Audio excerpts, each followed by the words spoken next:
Mi yerno apareció después de la luna de miel, con un notario bajo el brazo y una sonrisa que sabía a traición. Aquella mañana, el olor del jazmín se colaba por las persianas de madera. Estaba limpiando la tetera de porcelana azul, la misma que mi esposo, George, me trajo de Marsella cuando cumplimos 30 años de casados. En el salón. Las flores de boda aún no marchitaban del todo. Había pétalos en la alfombra. El ramo de lirios blancos que Rachel dejó olvidado seguía sobre la cómoda. Como una promesa que no sabía a quién pertenecía ya. El timbre sonó. 2 veces. No me sorprendí. Pensé que sería Rachel, quizá olvidó algún bolso. Caminé hasta la puerta con la lentitud de quien ya no espera malas noticias. Pero al abrirla, lo supe. Delante de mí estaba Daniel, aún con el bronceado de la luna de miel. Su camisa blanca planchada. Su sonrisa de quien no teme ser descortés. A su lado, un hombre con maletín negro y cara de mármol. Un notario. No saludó. Solo levantó la carpeta. Buenos días, señora Whitmore, dijo Daniel. Venimos a informarle que la casa ya ha sido vendida. Aquí están los documentos. Necesitamos que la desocupe en un plazo razonable. 1 semana, quizás. 1 semana. Después de 41 años. Después de enterrar a mi marido en el jardín, junto al limonero que él mismo plantó. No recuerdo lo que respondí. Solo sé que no lloré. Mi voz salió tranquila. Como si hablara del clima. ¿Han tomado té en el hotel de Florencia? Pregunté sin mirarlos. Daniel parpadeó, desconcertado. Disculpe. Tienen una tetera preciosa. De plata envejecida. Casi tan bonita como esta, dije. Señalando la que aún estaba en mi mano. Giré sobre mis pasos. Cerré la puerta con la misma calma con que se cierra una ventana antes de llover. No grité. No les rogué. No pregunté por qué. Simplemente entendí. Entendí que no era una suegra. Era un estorbo. ¿Cree usted que me fui sin hacer nada, o quiere ver cómo respondí al yerno que intentó echarme de mi propia casa?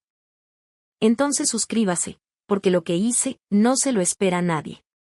Esa noche no dormí. Me senté en la cocina, con la lámpara pequeña encendida, hojeando álbumes que no sabía que todavía dolían. Rachel con trenzas, Rachel con uniforme del colegio, Rachel sobre los hombros de su padre.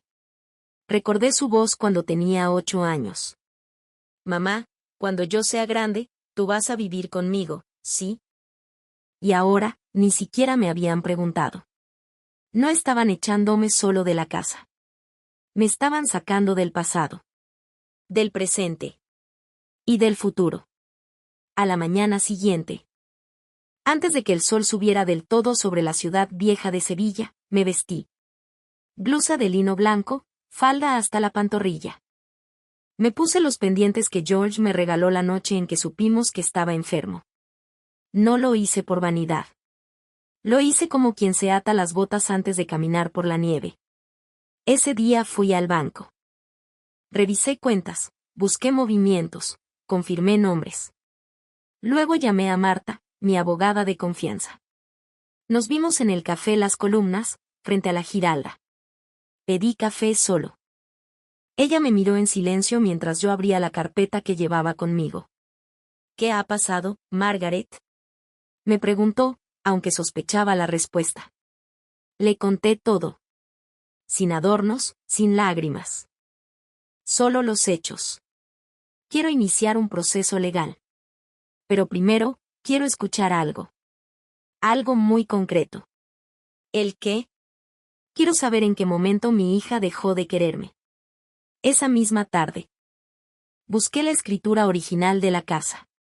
La encontré donde siempre, en la caja forrada con terciopelo que guardaba en el fondo del armario. A su lado, había cartas. Algunas de George. Otras de mi madre. Una decía: no dejes que te silencien con una sonrisa, hija. Lo cortés no quita lo cruel. Temblé al leerla. Porque era justo eso lo que había sentido. Una crueldad envuelta en papel de regalo. Durante días, fingí que aceptaba. Caminaba por los pasillos de la casa como quien hace un último inventario. Toqué las paredes. Abrí los armarios. Saqué los vestidos de la boda de Rachel, los lavé a mano, los colgué en el sol. Pero por dentro, estaba tejiendo. Como las arañas tejen en silencio. Cada hilo era una pregunta. Cada nudo. Una decisión. Guardé una copia de las escrituras en la nevera de Diana, mi vecina. Otra en el buzón del consultorio del doctor Miralles. Escondí documentos entre los libros de cocina. Anoté claves en los márgenes de una Biblia vieja. No era paranoia. Era precaución. Porque cuando alguien llega con un notario, ya no hay amor. Solo intención. Una semana después, Daniel volvió. Esta vez con un tono más firme. Más profesional. Necesitamos que firme esto. Es por su bien. Evitaremos conflictos legales. Lo miré. Luego firmé. Pero no lo que él me dio. Firmé en mi cuaderno personal, una hoja que decía. Hoy empezó mi contraofensiva. Y nadie lo sabrá hasta que ya sea demasiado tarde. Esa noche me senté en la mecedora del porche. La misma donde Rachel se dormía de niña cuando yo le cantaba coplas. Encendí una vela. No por devoción. Por costumbre. El viento de julio olía a albahaca. Pensé en todas las mujeres como yo. Las que criaron sin quejarse. Las que no pidieron nada. Las que dieron todo. Y un día, alguien llamó a la puerta para decirles que ya no hacían falta. Pero yo no era una visita. Yo era la raíz de esa casa. Y las raíces, cuando se cortan, sangran, pero también florecen en otro lugar. No me echaron. Solo me empujaron lo suficiente, para que me diera cuenta de cuánto valía quedarme de pie. Ahora que todo ha pasado, me doy cuenta de que no fue de repente. No fue solo el timbre aquel día ni el notario con su voz sin alma. No. Hubo señales. Pequeñas grietas que yo, con el corazón de madre, tapé con excusas. Recuerdo el primer día que Daniel entró en esta casa. Rachel lo había traído a cenar. Yo preparé cordero al horno con romero y patatas asadas. La vajilla de porcelana inglesa. Las copas de cristal tallado que guardaba solo para ocasiones especiales. Daniel sonrió, elogió el olor, preguntó si todo lo había cocinado yo sola. Pero sus ojos no miraban la comida. Tampoco a mi hija. Miraban las molduras del techo. La chimenea. Las ventanas. Era la mirada de quien no entra en una casa, sino que la evalúa. Y yo, como tantas veces en mi vida, decidí no ver. Después de la boda, empezaron los comentarios disfrazados de interés. La madre de Daniel, una mujer delgada y muy maquillada, me tomó del brazo una tarde y dijo: «Esta casa tiene un potencial tremendo, Margaret. ¿Se ha planteado remodelar para vender?» Reí. Pensé que era una conversación vacía. Le dije que no tenía planes de irme. Que cada pared tenía historia. Ella asintió, pero la forma en que apretó los labios me dejó una espina en el pecho. Y luego vino esa conversación. Eran las 7 de la tarde. Yo estaba en el jardín. Cortando las rosas que tanto cuidaba George. La ventana de la sala estaba entreabierta. Escuché sin querer. La voz de Daniel. Baja, pero firme. Esta casa está desperdiciada. Solo está aquí, ocupando espacio. Tu madre no necesita un lugar así. Podríamos hacer mucho con esto. Rachel no dijo nada. O quizás sí, pero yo ya no podía oírla. Sentí que el aire se hacía más espeso. Como si incluso el limonero hubiera escuchado. Esa noche no dormí. Me acosté, pero no apagué la luz. Miré al techo durante horas. Recordé cada conversación, cada gesto, cada comentario al pasar. Y entendí. No era solo un pensamiento casual. Era un plan. Al día siguiente, empecé a cambiar. No en mi forma de hablar, ni en mi ropa. Cambió mi manera de escuchar. Y de mirar. Me fijé en cómo Daniel preguntaba sobre escrituras. Cómo Rachel evitaba el tema cada vez que hablábamos del futuro. Cómo, de repente, ya no querían celebrar Navidades en casa, sino empezar una tradición nueva. Guardé los documentos importantes en sobresellados. Hice una copia del testamento de George. Llamé al arquitecto que reformó la casa hace 15 años y le pedí los planos originales. Nadie lo sabía. Porque hay batallas que solo se ganan en silencio. Una tarde, mientras servía café en la terraza, Daniel me preguntó con aparente inocencia. ¿Y ha pensado qué pasará con esta casa si algún día usted no está? Le respondí sin mirarlo. La casa decidirá por sí sola. Tiene más memoria que todos nosotros juntos. Él sonrió, pero vi el leve movimiento de sus dedos. Apretó la taza con más fuerza de lo normal. Rachel vino a visitarme 2 días después. Estaba rara. Como si supiera que yo sabía. Me abrazó rápido. Se sentó en la orilla del sofá, como si estuviera de paso. Le ofrecí té. No lo aceptó. Mamá, dijo finalmente, Daniel y yo estamos pensando en comprar algo más grande. Tal vez, si tú quieres, podrías quedarte con nosotros un tiempo. Sonreí. ¿Y la casa? Bueno, no tiene sentido que estés sola aquí. Es muy grande. Podríamos venderla y usar ese dinero para empezar su nueva vida. La interrumpí suavemente. Ella no respondió. Solo bajó la mirada. Esa fue la primera vez que sentí una certeza dolorosa. Mi hija ya no me veía como su madre. Me veía como una propiedad mal ubicada. Esa noche escribí en mi diario. No voy a perder mi historia solo porque alguien más quiere escribir la suya encima. Y añadí una frase que me vino como un susurro del pasado. La sangre puede unir. Pero el respeto es lo único que mantiene un hogar en pie. A partir de entonces, cada día fue una recolección de pruebas.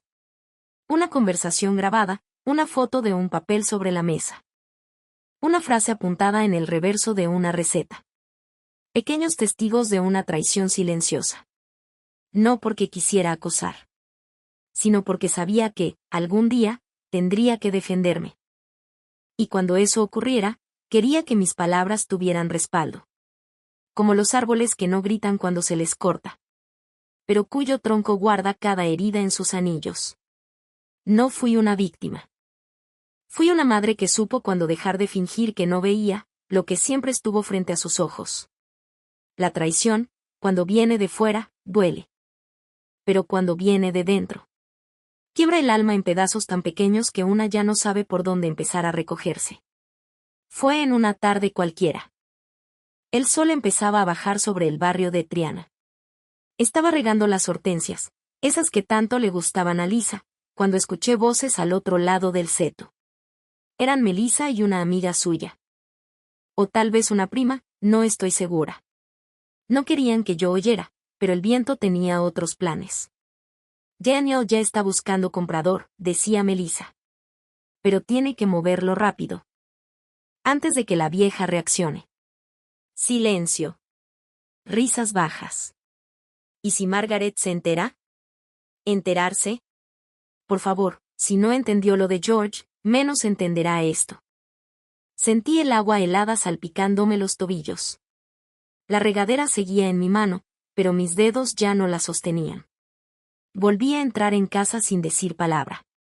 Subí a mi habitación. Abrí el cajón del costurero donde guardaba las cartas de George, el primer diente de leche de Rachel, un mechón de pelo de Andrew, y la copia de la escritura que nunca debí dejar de revisar. Me senté en la cama. Lisa me llamó por videollamada esa noche, como siempre. Abuela, ¿te tomaste tu leche con miel? Asentí. No le conté nada. A los niños no se les debe cargar con las sombras de los adultos. Pero fue su voz la que me dio el impulso final.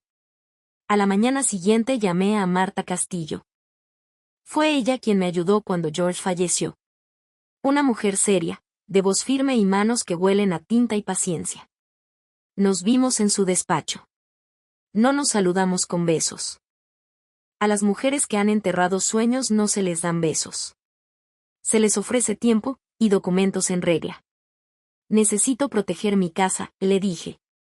Y también algo más importante, lo que aún queda de mí. Ella me miró sin preguntar. Abrió su cuaderno y empezó a escribir. Llamamos al notario. Establecimos 2 fideicomisos. El primero. Blindar legalmente la casa. Ninguna transacción. Ni siquiera con mi firma, podía validarse sin pasar por Marta, por mí y por Dios, si hacía falta. El segundo. Reservar una parte de mis ahorros, mis acciones. Y el fondo que George me dejó, para Lisa. Solo para ella. No para Rachel. No para Andrew. Para la única persona que, cada noche, me seguía preguntando si había dormido bien. Fue ahí, entre carpetas y cláusulas, donde Marta me dijo: esto no es venganza, Margaret. Es dignidad. Escrita en papel. Yo asentí.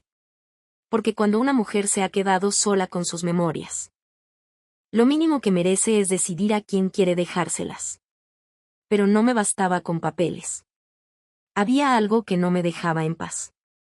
La duda. ¿Por qué Daniel parecía tan seguro? ¿Por qué Melissa hablaba de George? Así que fui más allá. Llamé a Rubén Ochoa. Ex policía. Discreto. Amigo de Marta. No le conté todo. Solo lo suficiente. ¿Quiere que lo siga? Me preguntó con su voz áspera. No. Quiero que lo escuche. Y que recuerde por mí lo que yo ya no quiero recordar sola. Él entendió. Durante días, seguí con mi rutina. Las flores. El café a las 8. Las llamadas con Lisa. Pero algo en mí ya había cambiado. Era como vivir con armadura bajo el vestido. Como si cada gesto mío llevara un mensaje oculto. Me volví buena fingiendo no saber. ¿Ha pensado en mudarse? Me preguntó un día Melissa, entre sorbo y sorbo de limonada. A veces lo pienso, respondí. Pero me dolería dejar el limonero. Ella no lo entendió. O prefirió no entenderlo. Rubén me llamaba cada 2 días. Me daba detalles breves. Reunión con un comprador en una cafetería del centro. Conversaciones sobre trámites. Una cita en el registro de la propiedad, usando una copia antigua de las escrituras. Cuando me dijo eso último, sentí un escalofrío. ¿Qué copia? Pregunté. La que supuestamente firmó George antes de morir. Ahí supe que la historia era más vieja de lo que pensaba. Aquella noche, me senté a escribirle una carta a Lisa. No para entregarla aún. Solo para dejar constancia. Querida mía. Si un día no estoy, y todo parece confuso, solo recuerda esto. Tu abuela no se fue dormida. Se fue despierta. Y protegió lo que amaba, hasta el último día. La guardé en un sobre, la escondí dentro del osito que ella me regaló un invierno en el que estaba enferma. No tenía miedo. Tenía claridad. Y a mi edad, créame. La claridad es más valiosa que cualquier testamento. No levanté la voz. Levanté murallas invisibles. Y esta vez, nadie más decidirá lo que ocurre dentro de ellas. Hay momentos en los que no hace falta levantar la voz para ganar. Solo basta con mantenerse de pie, cuando todos esperaban verte caer. Rubén me llamó una tarde de martes. Tengo la grabación, dijo, sin rodeos. Daniel se hizo pasar por usted. Llamó a un agente inmobiliario y afirmó tener poder legal para vender la casa. Hubo un silencio que no se llenó ni con el zumbido del teléfono. También dijo que la señora está vieja, ya no se entera, y que es cuestión de días. Colgué. Sin una palabra. Me temblaban las manos, pero no de miedo. Era como si por fin se hubiese revelado la última pieza del rompecabezas. Esa noche, me senté en el salón. Escuché el audio muchas veces. La voz de Daniel era clara. Despreocupada. Fría como una pared recién pintada. Tranquilo, está todo bajo control. La señora firmará. Y si no, diremos que lo hizo. Con su edad, ni cuenta se dará. Luego, la risa. Sorda. Sucia. De esas que no se olvidan, aunque uno quiera. Al día siguiente, llevé el audio al banco. Guardé una copia en la caja de seguridad. Otra en el archivo del fideicomiso. Y la tercera, directamente en manos de Marta. Esto no es solo ilegal, dijo ella después de escucharlo. Es inhumano. Entonces, defiéndame, respondí. Pero no con gritos. Con ley. 2 días después, volvió a sonar el timbre. Esta vez lo sabía. Era el final de una mentira. Miré por la ventana. Rachel vestía de beige. Como si el color neutro pudiera lavarla de culpa. Llevaba gafas oscuras, pero sus hombros caídos la delataban. Daniel, impecable como siempre. Y el notario. El mismo rostro de yeso, sin alma. Pero esta vez, no estaba sola. Marta a mi izquierda. Y detrás, 2 agentes de la Policía Nacional. Abrí la puerta. Silencio. Solo se escuchaban los gorriones en el limonero. Fue Marta quien habló primero. Señores, esta vivienda está protegida por un fideicomiso irrevocable. La señora Margaret Whitmore ha presentado evidencia suficiente de un intento de fraude patrimonial, usurpación de identidad y falsificación de documentos. Toda transacción queda anulada. Y además, alzando una carpeta, esto ha sido remitido al juzgado correspondiente. El notario bajó la vista, pálido. Rachel dio un paso atrás, como si la carpeta le hubiese golpeado en el pecho. ¿Qué? Balbuceó. Mamá, ¿de qué estás hablando? ¿Tú sabías, Rachel? Pregunté sin levantar la voz. No pensé, no creí que, tartamudeó. Solo queríamos ayudar. Esta casa no tiene sentido contigo sola aquí. ¿Y por eso tu marido fingió ser yo? Daniel interrumpió, con el tono de un abogado frustrado. Basta ya. Esto es ridículo. Esta casa debe servir para construir algo mejor. Usted ya tuvo su parte. Es hora de dejar espacio a los demás. El agente se adelantó. Marta le hizo un gesto para que esperara. Yo me acerqué un paso. Miré a Daniel a los ojos. ¿Espacio? ¿Quién te dio espacio cuando llegaste a esta familia? ¿Quién te recibió con los brazos abiertos sin preguntar cuánto ganabas ni de dónde venías? Daniel apretó los dientes. Usted no entiende. Esto no es personal. Es práctico. Usted está sola, vieja, y esta casa vale demasiado para que se desperdicie. Rachel intentó intervenir. Daniel. Por favor. Pero él no se detuvo. Usted es el pasado. Nosotros somos el futuro. Respiré hondo. Sentí que algo dentro de mí, algo que había estado dormido mucho tiempo, por fin se ponía de pie. Caminé hasta el centro del vestíbulo. Me giré hacia los 3. Entonces escuchen con atención. Mi voz no tembló. Esta casa no es una herencia en disputa. No es una inversión. No es una oportunidad. Es el lugar donde enterré a mi marido. Donde escuché las primeras palabras de mi hija. Donde cada grieta en la pared tiene un nombre. Y a partir de hoy, continué. Esta casa no pertenece a nadie. Más que a la memoria, a la lealtad y a mí. Solo a mí. Rachel se cubrió la boca con la mano, lágrimas temblando bajo sus gafas oscuras. Daniel dio un paso hacia adelante, furioso. No puede hacer esto. Ya lo hice. El agente entregó el acta. Daniel fue informado formalmente de la denuncia. El notario no dijo palabra. Se giró y se fue. Rachel lo siguió, cabizbaja. Pero antes de cruzar la puerta, se giró. ¿De verdad vas a dejarme sin nada? Tú me dejaste sin madre mucho antes que eso, hija. Yo solo, recuperé lo que era mío. Cerré la puerta. No de golpe. Con firmeza. Marta se quedó un momento en silencio. ¿Está bien? No, dije. Estoy en paz. Que no es lo mismo, pero se le parece. Esa noche, me serví té en la tetera azul. El vapor dibujaba espirales sobre el cristal de la cocina. El limonero, afuera, seguía floreciendo. Como si todo lo demás no hubiera pasado. Pero pasó. Y yo seguía aquí. Porque ya no necesitaba que me dejaran quedarme. Yo había decidido no irme. Desde hoy, esta casa no se defiende con candados, sino con verdad. Y no pertenece a quien la desea, sino a quien la honra.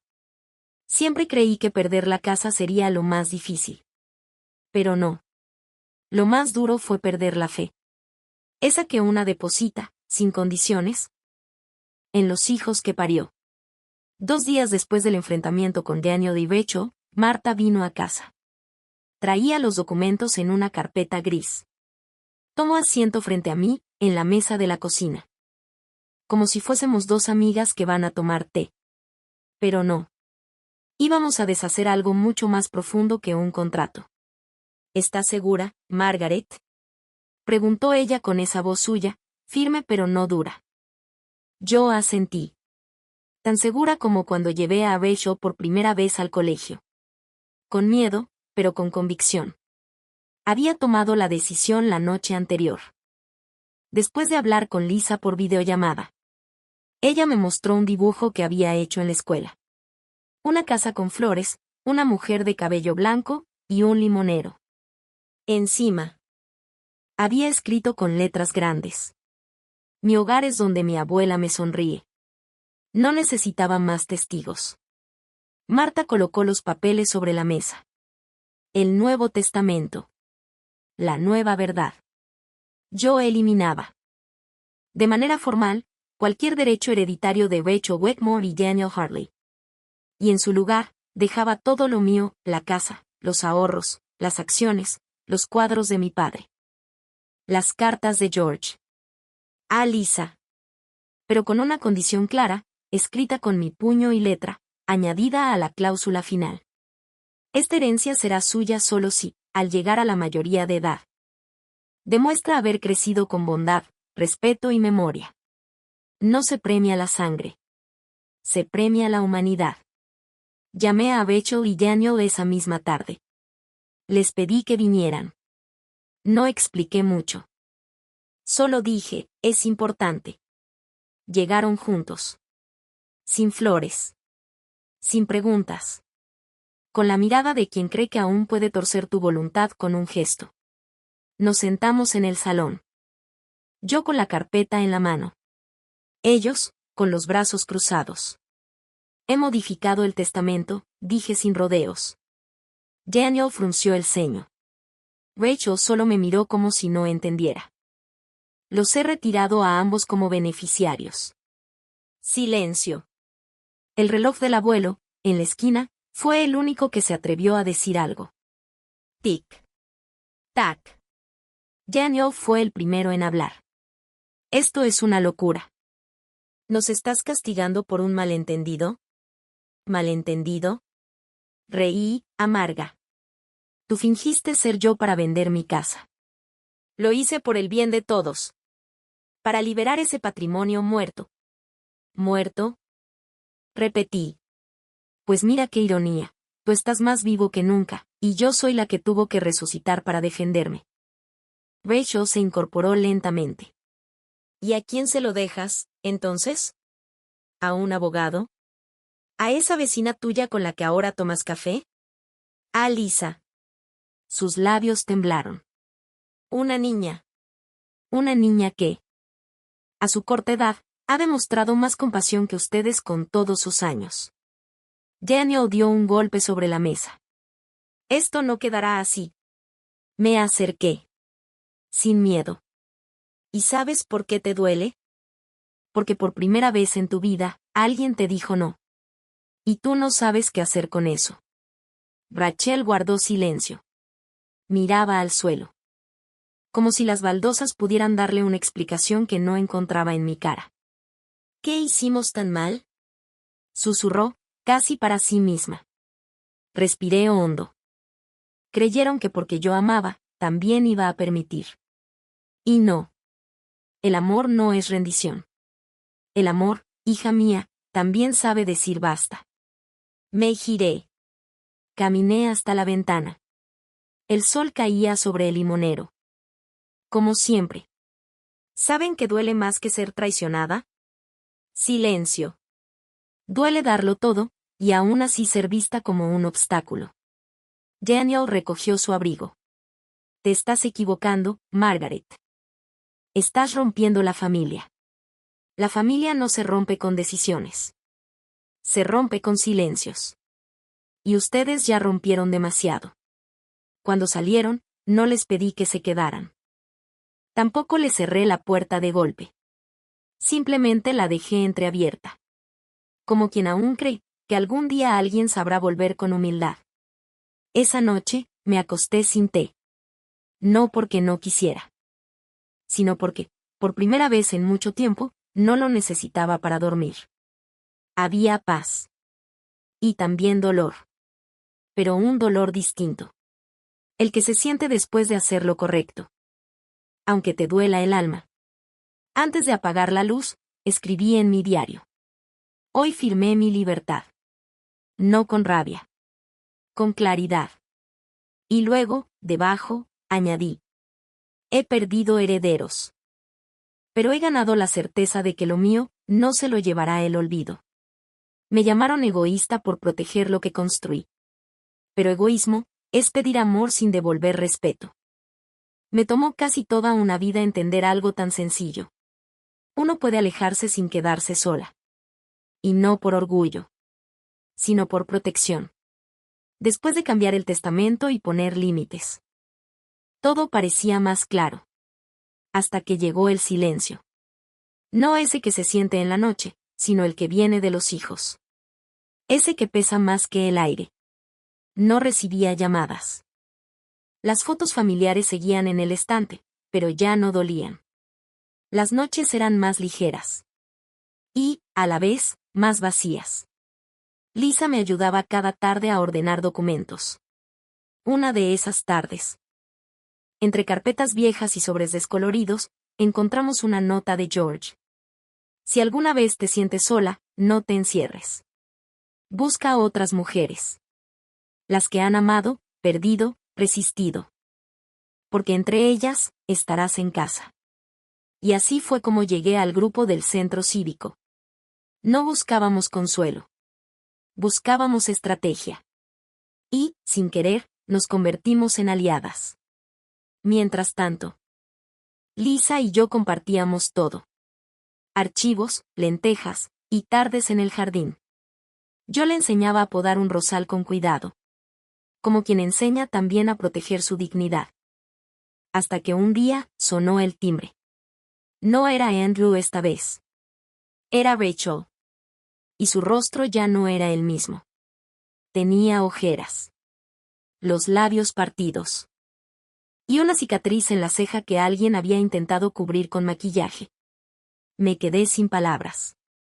Ella bajó la mirada y murmuró. ¿Puedo entrar? Le abrí la puerta. Y por primera vez en años, entró como hija, no como heredera. Nos sentamos en la cocina. Lisa no estaba. Solo nosotras dos. Madre e hija. Cansadas. Rota una. Dolida la otra. Rachel empezó a hablar. Lenta. Entre sollozos. Daniel me gritaba. Me decía que era una inútil. Que por tu culpa habíamos perdido la casa, el dinero, la vida perfecta que él quería. Al principio solo era desprecio. Después, llegó el primer empujón. Yo cerré los ojos. Ella continuó. No quise volver porque tenía miedo de que me dijeras, te lo advertí. Pero luego entendí que lo único que necesitaba era escuchar que aún me veías como tu hija. Se arrodilló. Me abrazó las piernas como una niña. Mamá, por favor. No quiero nada. Solo, ¿me dejas volver? No lloré. Pero mi cuerpo sí. Todo en mí temblaba como una rama vieja cuando llega el viento. La ayudé a levantarse. Volver no es fácil. Pero si vienes a sanar, la puerta está abierta. Desde entonces, cada mañana empezamos con algo simple. Hacer pan. Rachel amasaba en silencio. Yo encendía el horno. Lisa decoraba con semillas. Después, salíamos al jardín. Le enseñé a Becho a podar el limonero sin dañarlo. A limpiar el canalón con guantes. A volver a mirar su reflejo sin vergüenza. Una tarde, mientras regábamos las hortensias, me dijo: «Mamá, ¿cómo lograste no odiarme?». Le respondí: «Porque el amor verdadero no necesita gritar. Solo necesita límites». Ella me miró. Y por primera vez, vi a mi hija. No a la mujer perdida en una historia escrita por otro. Andrew vino días después. No dijo mucho. Solo la abrazó. Y en ese gesto, sentí que por fin algo se reparaba. Sin ruido. Sin discursos. Solo con presencia. Ahora, cada jueves, vamos juntas al grupo del centro cívico. Rachel no habla mucho. Pero escucha. Y al final, siempre me aprieta la mano. Como quien por fin ha entendido el valor de una madre que no gritó, pero tampoco se rindió. A veces el regreso más valiente no es el que pide perdón, sino el que aprende a quedarse para reparar. No todas las despedidas duelen. Algunas sanan en silencio. Y eso fue lo que sentí la mañana en que decidí marcharme de la casa donde viví más de 40 años. No lo planeé. No lo hablé con nadie. Ni siquiera con Marta. Solo lo supe al abrir los ojos. Había dormido profundamente, sin sobresaltos, sin sueños interrumpidos por voces del pasado. Me levanté. Me puse la bata de lino y abrí las persianas. El sol de septiembre inundaba el comedor. Esa luz dorada que en otra época me habría hecho preparar el desayuno para George o alistar flores para Rachel. Pero esta vez no sentí que alguien me faltara. Sentí que algo había terminado. No con dolor, sino con suavidad. La casa, mi casa, ya no me pedía que me quedara. Ya no gritaba por protección.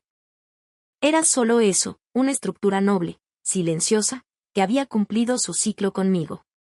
Fue Lisa quien lo entendió primero. «Abuela, ¿y si nos vamos a Granada?», lo dijo una tarde cualquiera, mientras regábamos los geranios del porche. «¿A Granada?». «Sí. Donde está mi nueva escuela. Y el aire huele a romero». Yo sonreí. Y en mi interior, algo se aflojaba. Como una cuerda que había estado demasiado tensa durante demasiado tiempo. Lo decidimos juntas. No por huida, sino por renacer. Granada. Un lugar más pequeño, más humano. Donde nadie pregunta cuánto vale tu casa, sino si necesitas ayuda para cargar una bolsa. Donde los vecinos se saludan por nombre y las ventanas no tienen rejas. Pasé semanas organizando cajas. Pero no eran los objetos lo que me costaba clasificar. Era el pasado. Separar lo que aún quería recordar, de lo que era mejor dejar atrás. Me senté durante horas con cartas de George. Releí su letra inclinada, sus pequeñas notas escritas en el margen de las facturas. Me detuve ante el vestido de novia de Rachel, el que yo misma mandé a ajustar con una costurera del barrio. Lo toqué. Lo doblé con respeto. Y lo guardé. No porque aún lo esperara, sino porque aprendí que se puede guardar sin aferrarse. El último día amanecí antes que Lisa. Bajé a la cocina. Me preparé el café como George me lo hacía, con leche tibia y una pizca de canela. Me senté en la mesa redonda del comedor y la miré, vacía. Pero no sola. Esa mesa había escuchado tantas cosas. Peleas, risas, confesiones, silencios. Y ahora, también me despedía. Lisa bajó en pijama, con el cabello alborotado y una sonrisa somnolienta. «¿Lista, abuela?» Asentí. Recorrí la casa sin prisa. Pasé los dedos por los marcos de las puertas, por las grietas del pasillo. Me detuve frente a la habitación donde nació Becho, donde Andrew enfermó de varicela. Donde Lisa me abrazaba cuando aún no alcanzaba la encimera. En la cocina, me vi a mí misma más joven, cocinando lentejas, llorando en silencio cuando George me ocultó su enfermedad. Riendo cuando Becho ganó su primera beca. Todos los fantasmas estaban ahí. Pero ninguno pesaba ya. Y entonces salí al jardín. El limonero estaba en flor. Lisa había plantado una maceta pequeña con pensamientos violetas justo al pie del tronco. La tomó con delicadeza, como si fuera un animal dormido. Me la entregó. «Llévala contigo, abuela. Para que Granada también tenga algo nuestro». La abracé. No como a una niña, sino como a una compañera de viaje. Por un instante, no fuimos abuela y nieta. Fuimos dos mujeres eligiendo cómo amar sin depender. Cuando llegamos a la verja, me detuve. Respiré hondo. El portón seguía igual, pintura descascarada, bisagras que chirriaban, pero firme. Fiel. Más leal que muchas de las personas que alguna vez cruzaron su umbral. Me giré hacia la casa. Lisa a mi lado. La maceta en mis manos. Y le hablé. No en voz alta. Solo lo suficiente para que el alma escuche. Esta casa no es un regalo para nadie. Es parte de mi vida. Y ahora. Me la llevo conmigo. No en cajas. En memoria. No miré atrás al subir al coche. No porque no doliera. Sino porque ya no quedaba nada que se me debiera. Lo que debía defender, ya lo defendí. Lo que debía decir, ya lo dije. Y lo que no se reparó, ya no era mi responsabilidad. Granada nos recibió con cielo limpio y olor a pan recién horneado. El apartamento era pequeño. 2 habitaciones. Un balcón con geranios. Y una libertad que se respiraba incluso en los silencios. Cada mañana, Lisa y yo desayunamos juntas. Pan integral con aceite de oliva y tomate. Ella va a clases. Yo escribo. Y por las tardes horneamos bizcochos o caminamos por la Alhambra. Como si no tuviéramos otra patria que los pasos compartidos. Rachel me escribe cartas ahora. Sin exigencias. Sin expectativas. Me cuenta de su proceso en terapia, de los miedos que arrastra, de los recuerdos que la despiertan por la noche. A veces me pide perdón. Otras, solo agradece que no la haya cerrado del todo. Yo no respondo siempre. No por rencor. Sino porque he aprendido que el perdón no siempre se da con palabras. A veces, se da en paz. Andrew viene a vernos cada 2 semanas. Me ayuda con el supermercado. Cocina con Lisa. Hablamos poco. Pero a veces, en medio de un plato de pasta, me toma la mano sin decir nada. Y yo sé que eso es todo lo que puede dar, y es suficiente.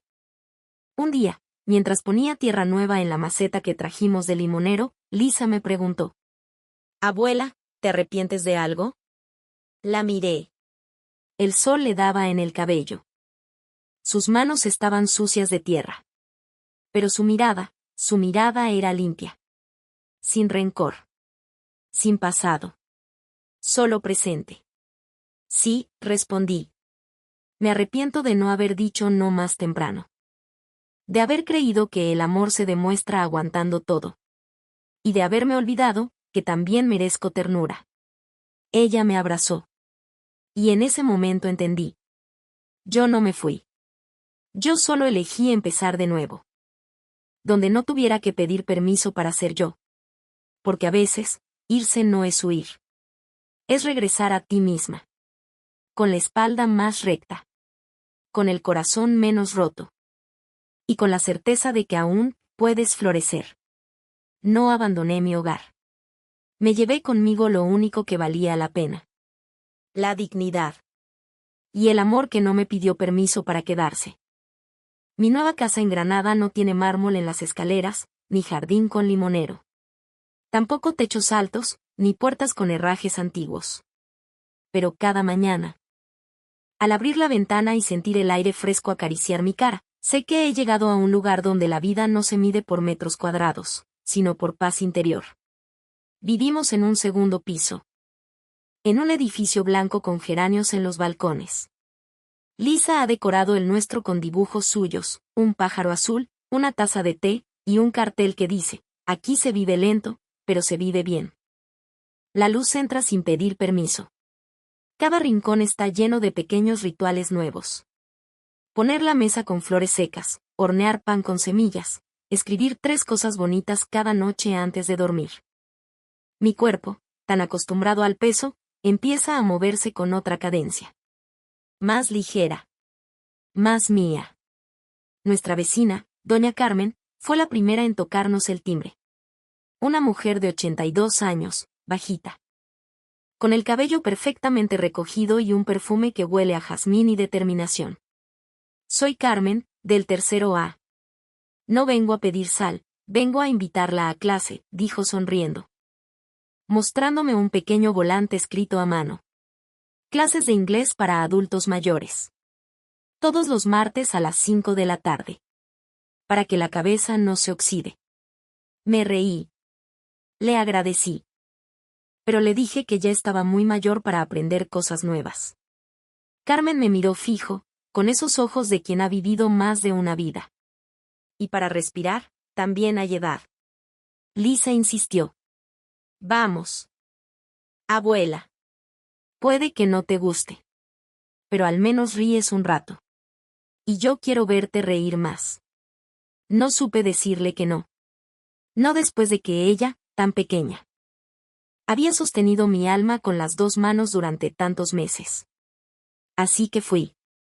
La primera clase fue en el salón comunitario del edificio. Éramos 7 mujeres. Ningún hombre. Carmen lo dijo riendo.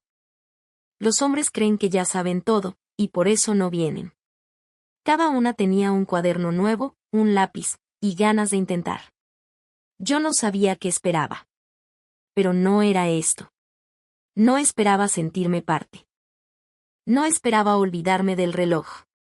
No esperaba reír tanto. En una de las clases, Carmen escribió en la pizarra una sola palabra. Libertad. Y preguntó, en voz alta. ¿Cómo se dice esto en inglés? Hubo un breve silencio. Y, sin pensarlo, respondí. Freedom. And I finally feel it. Todos se quedaron callados un segundo. Carmen me sonrió. Lisa, que había venido a espiarnos desde la puerta. Me aplaudió en silencio. Y ahí supe que algo dentro de mí había cambiado para siempre. Mi rutina ahora es simple, pero llena de belleza. Despierto con el aroma del pan tostado. Lisa y yo desayunamos juntas en la pequeña terraza, con una manta sobre las rodillas si hace frío. Hablamos de todo y de nada. Después ella se va a clases de arte. Y yo paseo por el barrio. Compro frutas frescas en la esquina, converso con el panadero que ya me llama señora Margaret con cariño andaluz. Los martes son para el inglés. Los jueves para escribir. Y los domingos para hornear bizcochos que compartimos con los vecinos. Rachel sigue escribiéndome. A veces largas cartas, otras solo una línea. Hoy pensé en ti al ver una bugambilia. No siempre respondo. Pero siempre leo. Y hay algo en esas palabras que ya no me duele. Solo me recuerda que el amor, cuando es honesto, encuentra caminos propios. Andrew vino a visitarnos hace poco. Se quedó todo un fin de semana. Me ayudó a plantar tomillo en el balcón y a cambiar la lámpara del pasillo. No hablamos del pasado. Y eso, quizás, fue el mejor gesto de perdón que ambos nos ofrecimos. Una tarde, mientras tomábamos té, Lisa me preguntó. Abuela, ¿tú crees que se puede empezar de nuevo, de verdad? Yo la miré. Ella ya no era la niña asustada que me abrazaba con miedo a perderme. Era una jovencita con luz en los ojos y firmeza en los pies. Le respondí con la verdad más pura que he aprendido. Empezar de nuevo no es volver a nacer. Es aprender a no cargar lo que ya no nos pertenece. Por las noches, escribo en un cuaderno azul. No es un diario. Es un libro de gratitudes. Apunto lo pequeño. Lo invisible. Lo que nadie valora, pero que ahora para mí lo es todo. El olor a pan de centeno. La voz de Lisa cuando me dice te quiero. El silencio sin miedo. El sol de Granada entrando por la ventana a las 8:10. Y así pasan los días. No perfectos. Pero míos. Sin tener que pedir permiso. Sin tener que justificar mi lugar. Sin tener que defender lo que soy. Solo, viviendo. Con una paz suave. Con una dignidad sin adornos. Con el corazón, por fin, en casa. No me fui para olvidar. Me fui para recordar quién soy. Cuando nadie espera que me quede callada. Todo empezó con una hoja en blanco. Y una tarde de lluvia. Habíamos ido al centro cultural del barrio para refugiarnos del viento. Lisa quería buscar un libro de acuarelas.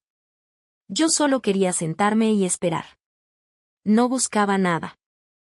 Ni siquiera sabía que eso, esperar sin esperar nada, era ya una forma de pausa profunda que mi alma necesitaba. En la entrada, un cartel escrito a mano llamó mi atención. Taller de escritura autobiográfica para mayores de 60. Jueves por la tarde. No necesitas saber escribir, solo tener recuerdos. Recuerdo haber sonreído.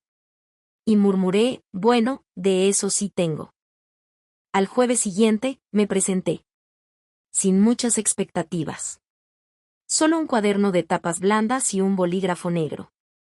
Me senté al fondo, como quien no quiere molestar.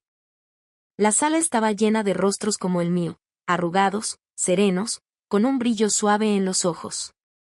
No se escuchaban quejas. Solo sillas arrastrándose, tazas de café tibio. Y el leve crujido del papel al abrirse. El profesor, don Emilio, un escritor jubilado con barba blanca y voz pausada, nos dio la bienvenida sin grandilocuencias. Aquí no vamos a juzgar. Ni a corregir ortografía. Aquí venimos a recordar, y a compartir lo que el tiempo no logró borrar. La primera consigna fue simple. Escribe sobre la primera vez que sentiste que el mundo no era justo. Mis manos temblaron. No por miedo. Sino porque mi cuerpo aún recordaba. Y empecé a escribir. Al principio. Lo hice para llenar la hora. Para sentirme ocupada. Pero luego, me sorprendí llorando mientras describía la cocina de mi madre. El olor a pan con anís. La forma en que me acariciaba el pelo cuando tenía fiebre. O como lloró la primera vez que le dije que me iría de Sevilla para casarme con George. Después escribí sobre él. Sobre nuestro primer paseo al río, sobre la manera en que silbaba mientras arreglaba cosas en casa. Sobre el día que me tomó la mano en silencio, cuando supimos que el cáncer estaba avanzando. Y también que escribí sobre Rachel. Sobre Daniel. Sobre el golpe seco de una traición que uno nunca espera, pero que llega con los ojos bien abiertos. Cada jueves, volvía a la sala. Cada jueves. Escribía una página más. Cada jueves, sentía que el alma se me acomodaba un poco mejor. Una tarde, don Emilio se me acercó al final de la clase. Señora Whitmore, ¿puedo decirle algo? Asentí. Usted tiene algo que decir. Y muchas mujeres necesitan escucharlo. Me encogí de hombros, con la timidez torpe de quien no se cree tan importante. Yo solo escribo lo que viví. Precisamente. Lo vivido es lo que más falta hace en este mundo lleno de gritos vacíos. Lisa fue la primera en leer mis páginas.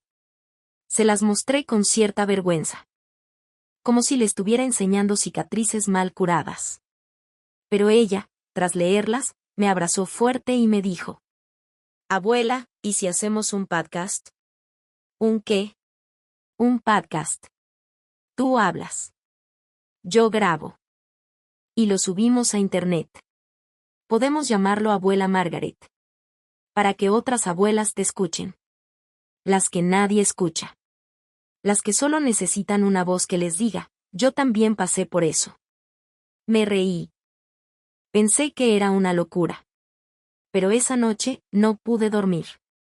Me imaginé a una mujer de 72 años, en algún rincón de América Latina o de un pueblo en Galicia, escuchando mi voz mientras pela papas. Mientras dobla ropa, mientras piensa que ya no tiene a quien contarle su tristeza. Y entonces supe que sí. Que esa voz podría ser la mía.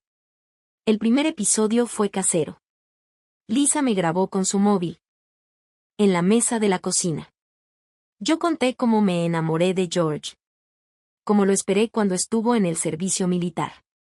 Cómo fue ser madre joven en un país que aún no creía en mujeres con voz propia. Hablé sin guión. Sin prisas. Como si hablara con una amiga invisible al otro lado del mantel. Lisa lo editó con una música suave. Lo subió. Y al día siguiente, teníamos 43 reproducciones. Abuela. Gritó Lisa. 43 personas te escucharon. Y yo, lloré. No por los números. Sino porque por primera vez en mucho tiempo, alguien estaba escuchando mi historia. Los episodios fueron creciendo. Uno cada semana. Hablé sobre cómo enfrentar la soledad sin que se te coma viva. Sobre cómo decir no sin culpa. Sobre cómo cuidar a una nieta, cuando tú también necesitas ser cuidada. Llegaron mensajes. Mujeres desde México, Colombia, Argentina. Diciendo, me pasó lo mismo. Gracias por ponerle palabras a mi silencio. Ahora me atrevo a escribir mi propia historia. Lisa me imprimió los mensajes y los pegó en la pared del escritorio. Ahora los leo cada mañana. Antes de grabar. No para sentirme importante. Sino para recordarme que la verdad vivida tiene el poder de sanar, incluso a quien la cuenta. Mi vida hoy no es extraordinaria. No salgo en portadas. No me invitan a programas de televisión. Pero tengo una voz. Y la uso. No para gritar. Sino para acompañar. Y eso, a esta edad, es todo lo que necesito. Una tarde. Mientras escribía sobre mi madre, Lisa entró en la habitación y me dijo. ¿Sabes? Cuando sea mayor, quiero ser como tú. La miré. Sonreí. ¿Incluso con estas arrugas? Sobre todo con esas arrugas. Porque cada una tiene una historia. Y en ese momento supe. Que todo lo que viví, todo lo que perdí, todo lo que me rompió. Había valido la pena. Porque gracias a eso. Hoy puedo ser una mujer que escribe. Que habla. Que acompaña. Que no necesita pedir permiso para contar su historia. Y que, poco a poco, va escribiendo la vida, página por página. Una mañana de abril, con el cielo limpio y los geranios en flor, salí a caminar sin rumbo. Granada tenía esa manera suave de invitarte a perderte. Y yo, ya no tenía miedo de no tener destino. Pasé por la Plaza Vieja, donde los niños jugaban con tiza y los jubilados leían el periódico al sol. Y entonces lo vi, un pequeño jardín público, escondido entre dos calles estrechas. No era un parque lujoso. Era más bien un rincón remendado con amor. Bancos de madera pintados a mano, ladrillos de colores marcando los senderos. Y al fondo, un grupo de mujeres mayores con sombreros de paja y guantes de jardinería. Me acerqué con discreción. No quería interrumpir. Solo mirar. Pero una de ellas me vio. Me saludó con una sonrisa grande, abierta, de esas que ya casi no se ven. ¿Primera vez que pasa por aquí? Me preguntó. Asentí. Es hermoso. Lo cuidamos nosotras, dijo otra. Limpiándose las manos en el delantal. Somos las que cuidan sin ser cuidadas. El nombre me hizo cosquillas en el alma. No pregunté más. Ya sabía de qué hablaban. Ya lo había vivido en carne propia. ¿Puedo ayudar? Pregunté, sin pensar. Se miraron entre ellas. Y una, con acento andaluz dulce como pan con miel, me pasó una regadera. Claro que sí, mujer. Aquí nadie viene solo a mirar. Me asignaron un pequeño rincón, justo junto a la fuente. Era tierra dura, sin flores todavía. Puedes plantar lo que quieras, me dijeron. Este trocito es tuyo. Esa tarde. Volví a casa con el corazón agitado.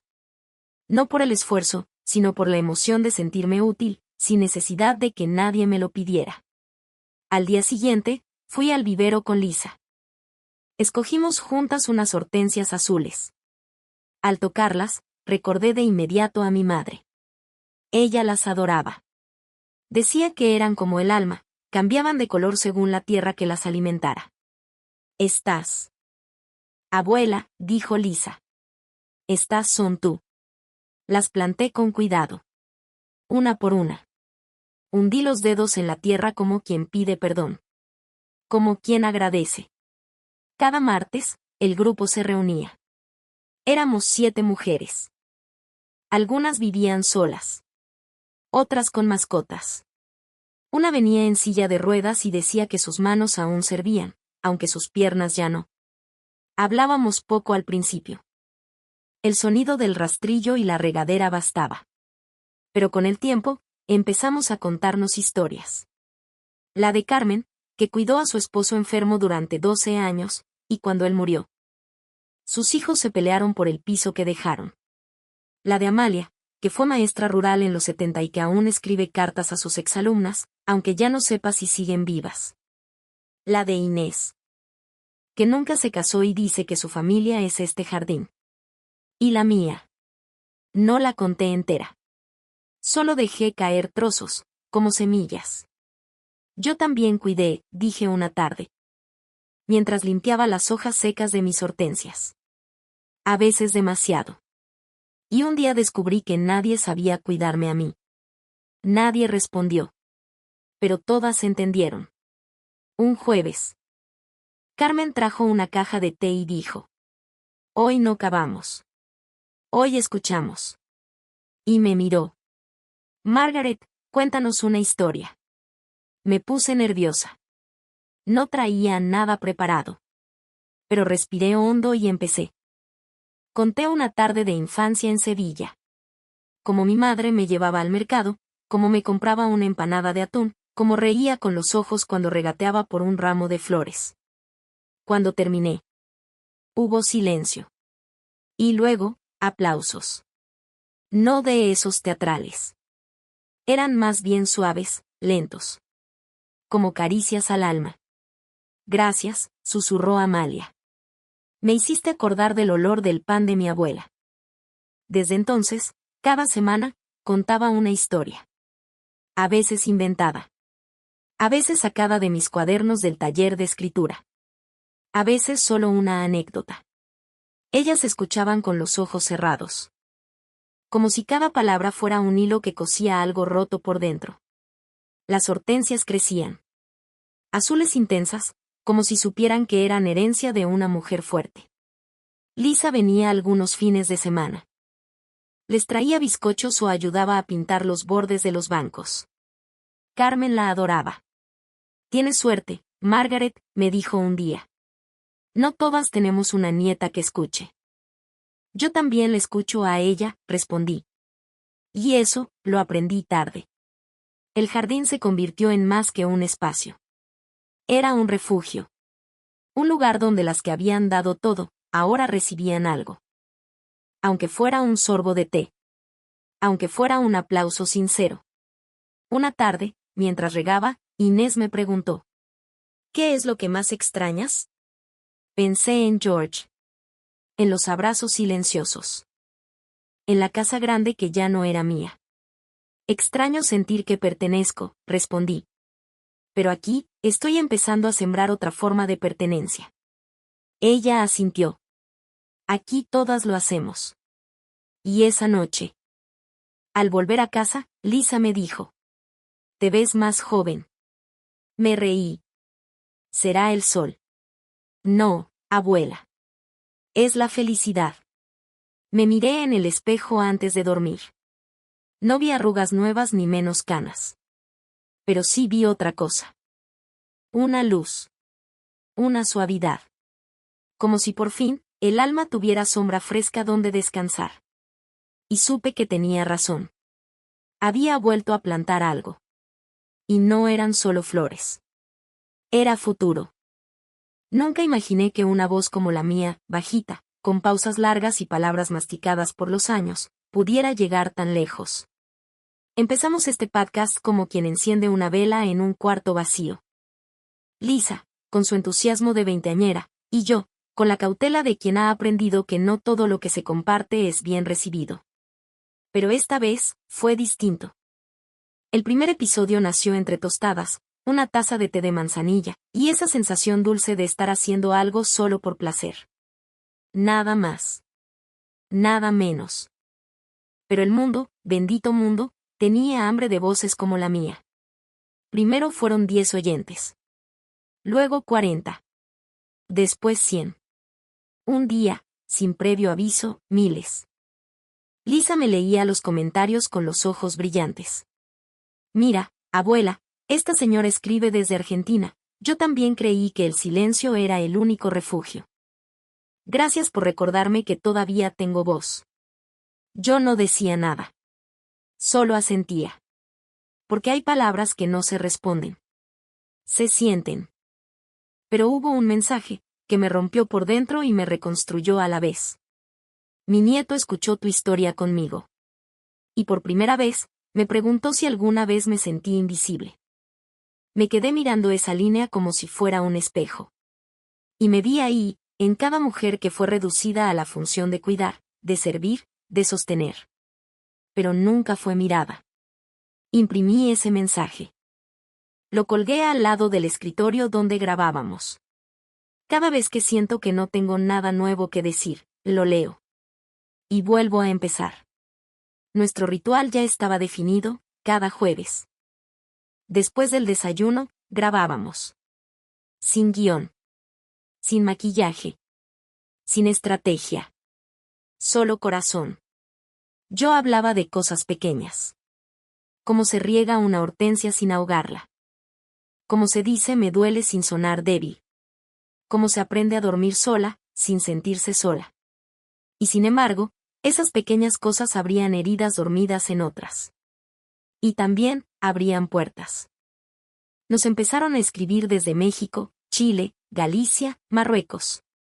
Desde cocinas humildes y apartamentos en el último piso. Una señora de 81 años nos mandó una foto, 5 amigas sentadas en el patio.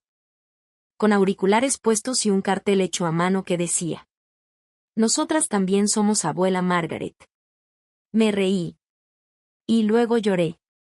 No por la fama. Sino por la ternura. Porque por fin podía mirar a la Margaret de antes, esa mujer rota, callada, minimizada, con compasión. No con lástima. Con respeto.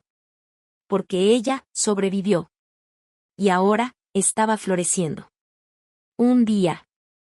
Lisa llegó con un periódico en la mano, agitando los brazos como una niña con una buena nota. Saliste en el diario local, abuela. Mira. Un artículo entero sobre nuestro podcast. Lo llamaban el susurro que está haciendo ruido en el corazón de miles de mujeres. Al final, proponían hacerme una entrevista. ¿La hacemos, abuela?, preguntó Lisa, emocionada. No, mi amor. No quiero ser noticia. Quiero ser compañía. Porque mi historia ya está donde debe estar, en los oídos que la necesitan. No en vitrinas. No en portadas. Y Lisa me entendió sin discutir. Porque cuando alguien te quiere de verdad, no necesitas ponerte. Solo acompañarte. Días después, mientras ordenaba papeles en una caja vieja, encontré una carta de George. Una que no recordaba haber leído. La reconocí por su caligrafía, elegante, un poco torcida hacia la izquierda, como si las letras quisieran abrazarse entre sí. Temblé al abrirla. Porque una siempre tiembla ante lo que fue verdadero. La leí en voz alta, sola, como si él pudiera oírme. One day, our home may not be a place, but a memory someone wants to return to. Thank you for building that. Apoyé la carta contra mi pecho. Y respiré. George no hablaba solo de nuestra casa.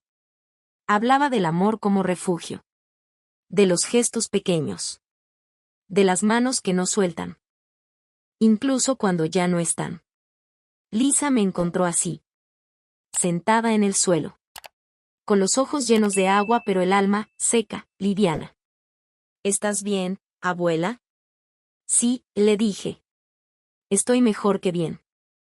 Porque hay silencios que ya no duelen. Y recuerdos, que ahora sanan.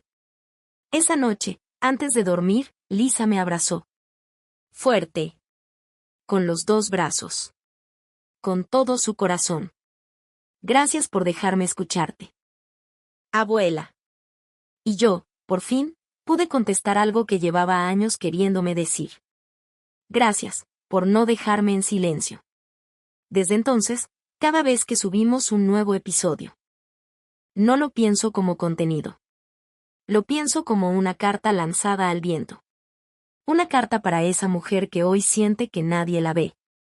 Que está en su cocina, o en su cama, o en un banco del parque.